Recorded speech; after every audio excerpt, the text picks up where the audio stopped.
Yes, I'm ready. Let me just share my screen. And as you're doing that, I'll just introduce you. Dr. Iris de Castro is a kidney transplant physician. She's based out of the University of Washington and is a clinical assistant professor there. And now that you've heard all about kind of the patient perspective of kidney transplantation, Dr. de Castro is going to tell us a little bit about the physician perspective as a transplant physician. Okay. Can you hear me okay? I can't see anyone right now with my screen up. Yeah, Can you guys hear me okay? Okay. All right. So I prepared a PowerPoint. However, of course, feel free to speak up or put in the chat box your questions. What I'm going to be talking about is just the pre-kidney transplantation process for a lot of the patients. And what I'll cover is actually the answers to the questions that most patients ask me when they initially see me for their kidney transplant evaluation.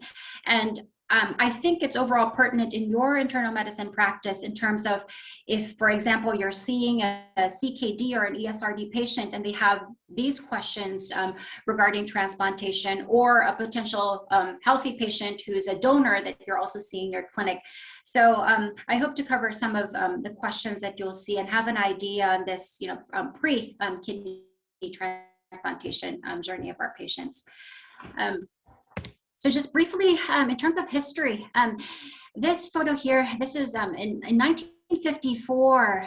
This was when the first kidney transplant was done between 23-year-old twins. So Ronald donated to his twin brother, Richard here, and Dr. Joseph Murray received a Nobel Prize for the first, for kidney transplantation. So it's the first successful kidney transplantation.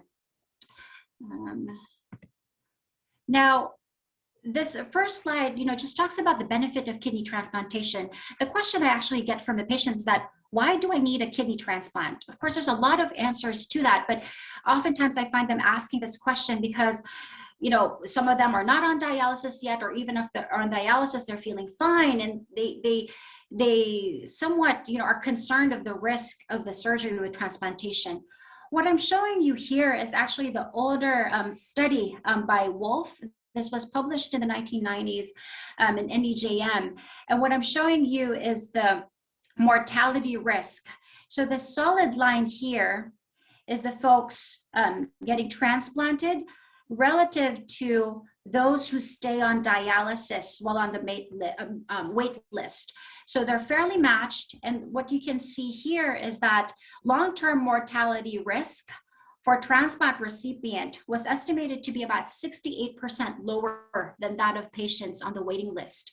So if you have comparable medical status and you're on dialysis, your survival is better if you get a transplant compared to if you stay on dialysis. And the key word here also is in select patients. If you can see here, actually in the first few days after transplant, mortality is higher in those who get transplant compared to staying on dialysis. That's why it's very important to evaluate these patients pre-transplant to make sure that we can mitigate or minimize this risk of mortality in the first few days. And they peg that in this study in 106 days, where they have increased mortality before they break even. But what they've seen also in this study is that actually they start being equal to dialysis at 244 days, and then they separate out to have a better mortality or lesser mortality risk for those who get transplanted. So just to show you how your patient's journey through this process. So the first part is the referral. So the general nephrologist in the community usually refers the patient to us, and I'll talk to you about the criteria when to refer in a little bit. And then when we receive the referral or any transplant center, we initially see them for a screening visit. I think some of you, if you've rotated with us in the nephrology ambulatory block, I've worked with some of you in the pre-transplant clinic side, and this is the time that you usually rotate with us in the ambulatory setting. But this visit, the main purpose of this visit is for us to determine if we're going to move forward with a workup process with a patient, or if at the get-go there are already some contraindications that will hold off moving forward with a workup. Now, if the majority of them do move forward with a workup, and once they do, and they have all the workup complete, cardiac tests, cancer screening, vaccinations, etc., they come in for another team visit where they meet the surgeon, the dietitian, the social work, and sometimes the nephrologist again, for us to evaluate if the workup looks fine, does the patient look okay, and is it safe to move forward. And then only after this team visit do we have these sort of terminologies. We either activate them on the list, deny them because it's not safe to move forward, or deferred because there are still some things that are pending and has not been resulted. If they're activated in the list, then they stay in this wait list pool, and every now and then they have revisit appointments with us to make sure that they continue to be eligible for transplantation. And then of course, the outcome of that is they either get transplanted, get delisted for medical issues, or the patients withdraw, either they move or they think that transplant is not for them. So the main thing when I initially see these patients, I try to answer the question, is kidney transplant indicated? And we'll try to answer that in a little bit. And also, can kidney transplant be performed safely? So that's how you come up with appropriate workup, how we come up with appropriate workup for these patients. So when is the best timing for referral? It's important for you guys to know this in case, your patients, you're seeing a patient, kidney function is deteriorating, and it seems like on a downtrend trajectory, but it does not seem like they're aware of transplantation or have been referred, because you can always converse with their nephrologist with regards to the referral, because sometimes there is a reason. For example, the patient is still smoking, or there are some issues with non-adherence, etc. That's why the nephrologist is not referring yet. But it's just important, if you've noticed it in your clinic, to touch base with the primary nephrologist with this patient. Anyway, so the best timing is typically when patients with progressive renal disease with renal function decline, because you want to make sure that it is on that trajectory and it's not like they just had an AKI. You want to see if they're interested to undergo transplantation, because there's a lot of information that we give in transplantation. If the patient is not that interested, it just won't go through. And briefly, I'll mention the contraindications, but just to make sure that there are no particular contraindications. And this is the main thing, right? What is a good GFR? Oftentimes, we say, GFR less than 30 mils per minute would be a good time to refer the patient. Now, with the second question, when is kidney transplant indicated? So it's not yet indicated when your eGFR is less than 30 or in the 20s. It's not yet indicated there. It's indicated when your GFR is less than 20 mils per minute, or if the patient is on dialysis, ESRD on dialysis. But, because of the process that I showed you earlier, it takes some time. So we want to make sure if the trajectory is clear, if the decline trajectory is clear, that your patient has enough time to see us and get the workup. And by the time that their GFR falls less than 20 mils per minute, they're active in the list and they can gain some wait time. So just briefly on the contraindications, there's a long list of contraindications, but what I usually tell my patients is that, we cannot move forward with the evaluation or the transplantation if you have active cardiovascular disease, active infection, active malignancy, other things such as nicotine or substance abuse, if they have morbid obesity, or poorly controlled psychiatric and psychological pathology. Now, on these first three, the key word is active.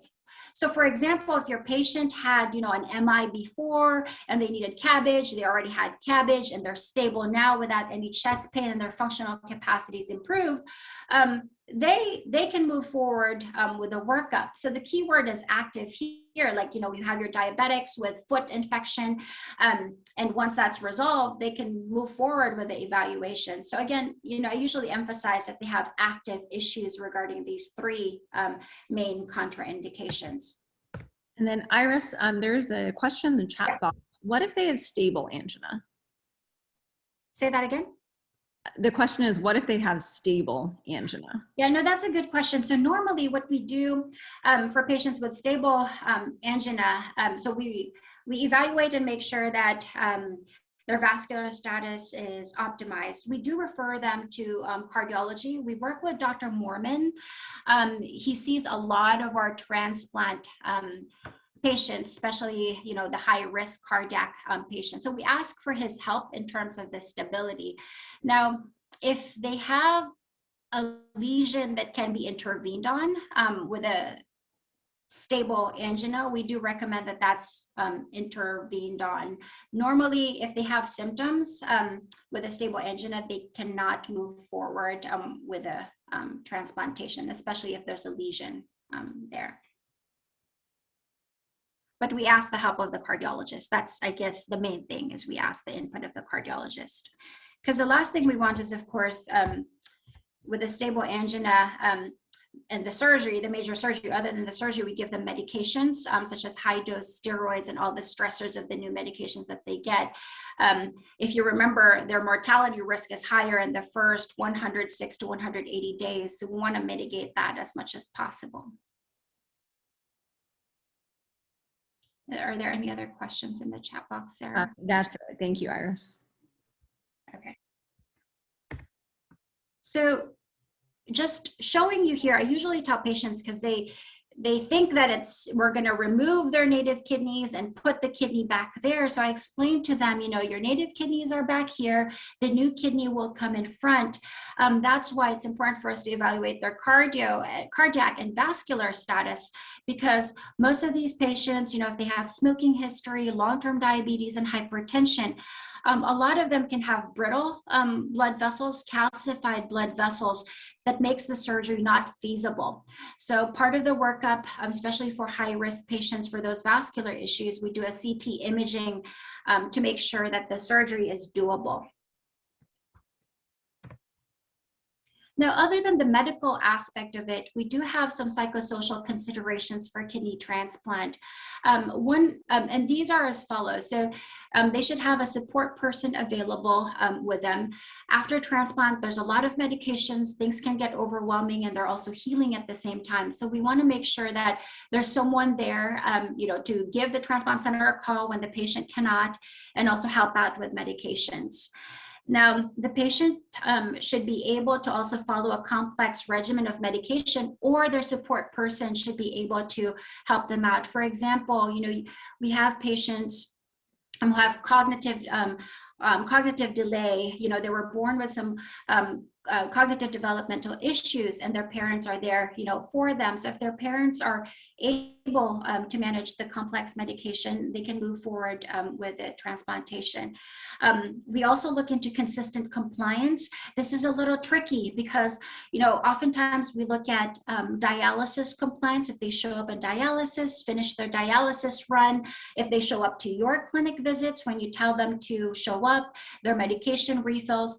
And this is very important. As you know, after transplant, they need to take a lot of medications and timely intake of medications. If they're not compliant to begin with, there's high risk of them not taking the medications after, and that can cause rejection. The other thing is, of course, coverage for the medications. Most of the patients who are on dialysis have Medicare coverage, and they have medication coverage for at least 3 years. The other thing is transportation, for follow-up, etc. That's why they also have the social work visit as part of the evaluation, so that we can help them out if there are any deficits in any of these areas.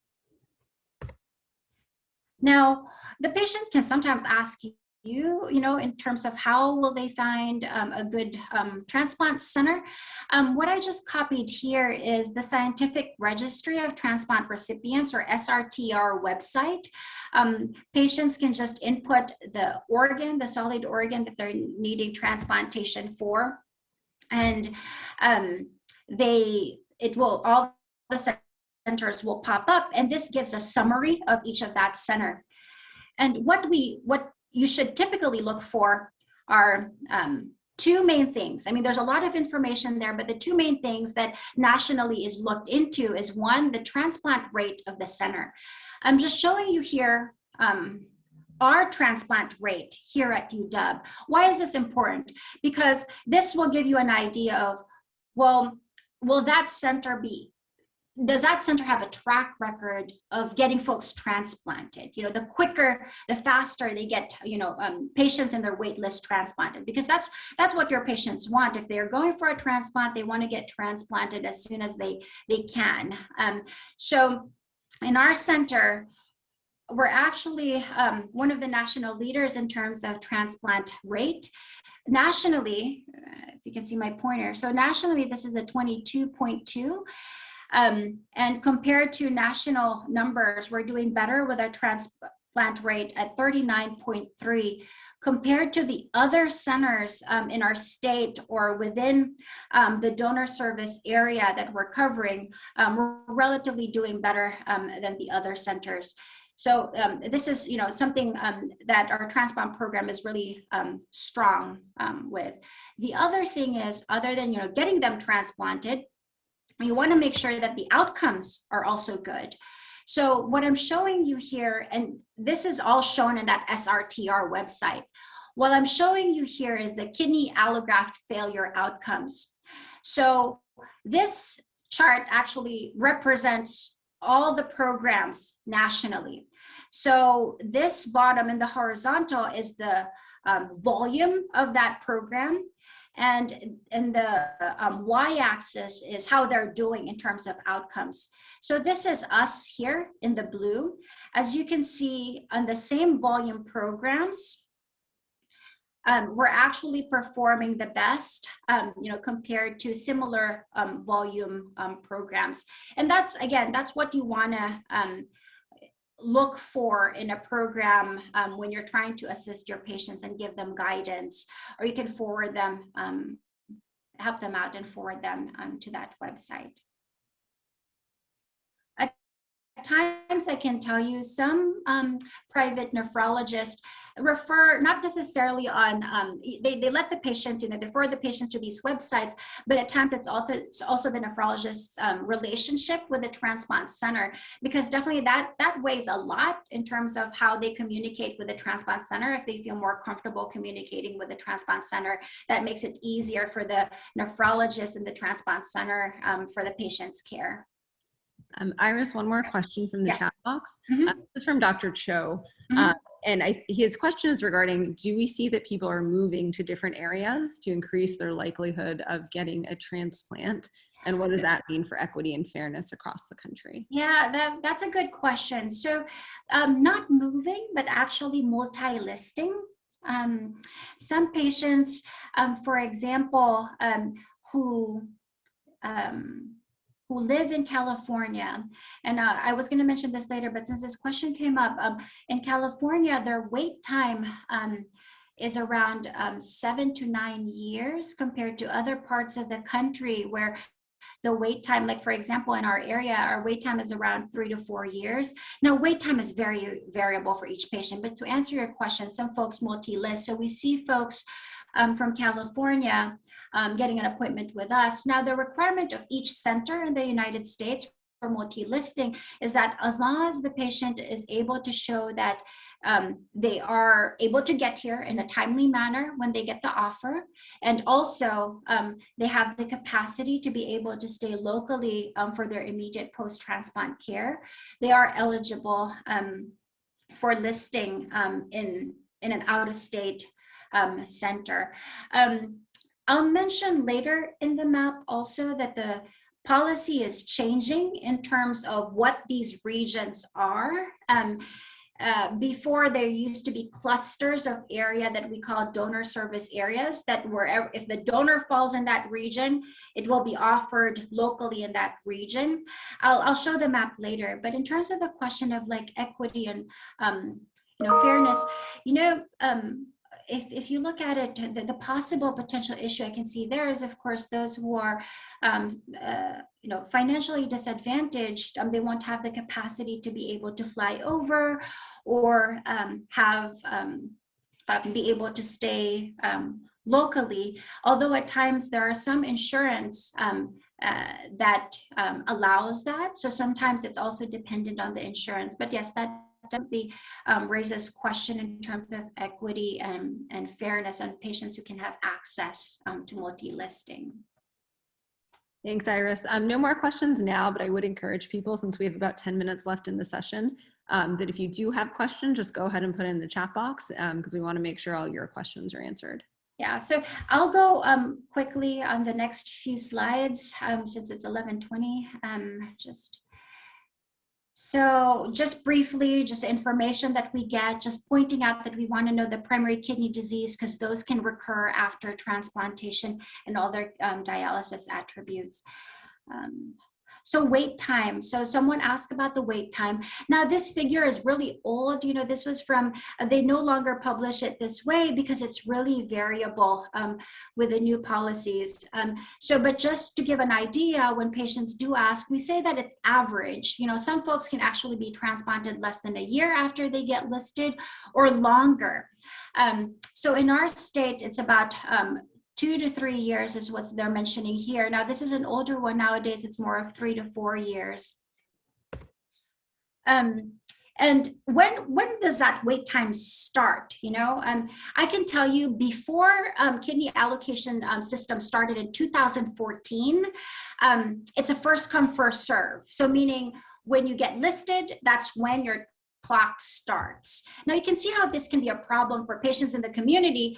For example, their nephrologist is not referring them right away. It's taking years, or, you know, someone dropped the ball, that when they get referred and they've been on dialysis for like 5 or 10 years, their time is not starting until they get listed. So the kidney allocation system, what it does is that it retro counts. So once you're listed, it counts back to when you started dialysis. So if you get listed and you've been on dialysis for 5 years, you get 5 years of wait time. So we've seen that this actually somewhat adjusts that social disparity of patients getting referred later. Now, the other thing also in terms of the kidney allocation is folks who are not on dialysis yet can also gain wait time once they're listed and if they have an eGFR less than 20. Their time does not start until their eGFR gets less than 20. So just to mention, you know, your patients will ask you this, you know, why is it taking so long for me?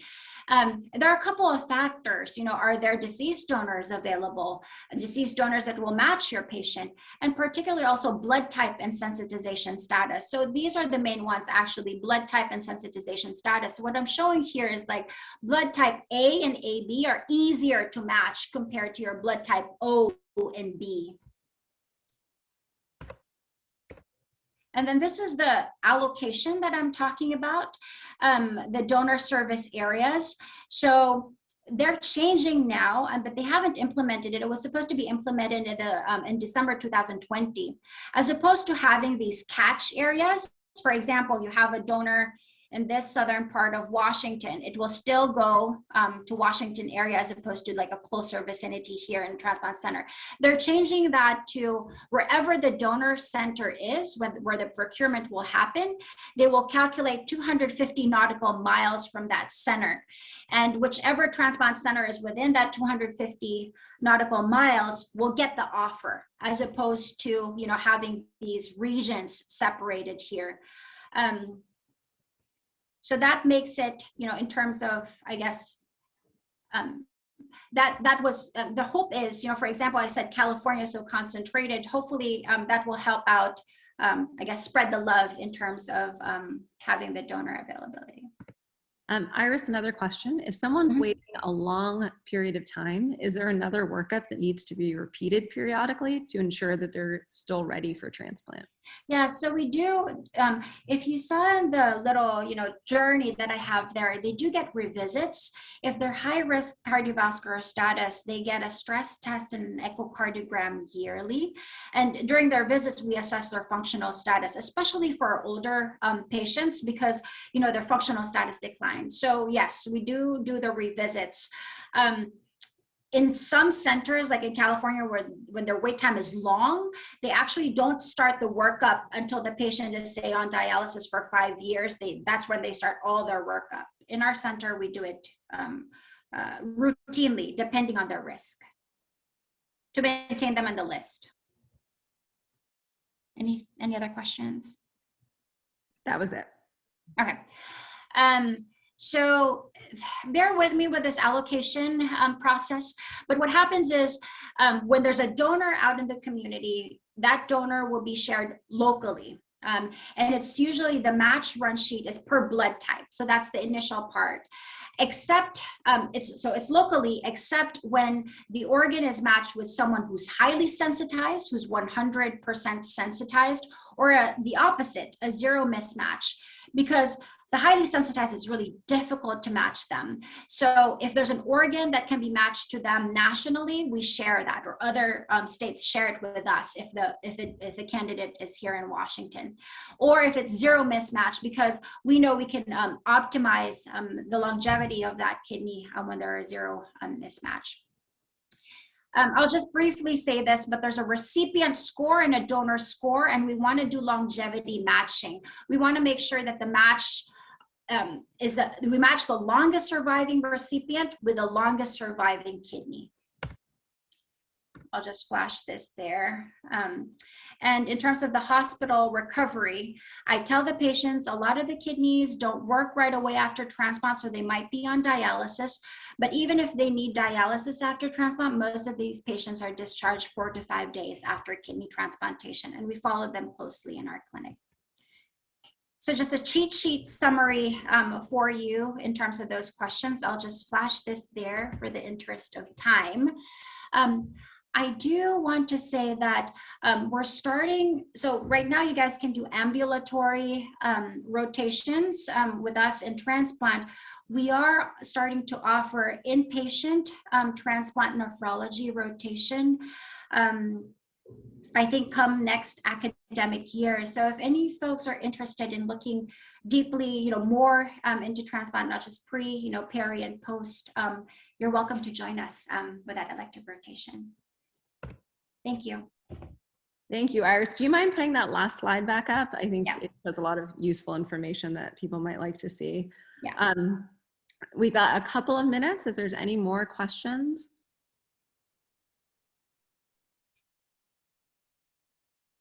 All right. Well, thank you everyone for being here. Thank you, Dr. DeCastro, for sharing all of that really useful information. If you guys, actually before I go, where is this? Hold on, I'm gonna send you the NEJM article. Someone had already put it in the chat box, but here's the link to it. Glenda sent me an email right afterwards saying this was the one she was referring to, if you guys want to take a look. So that's up in the chat box right now.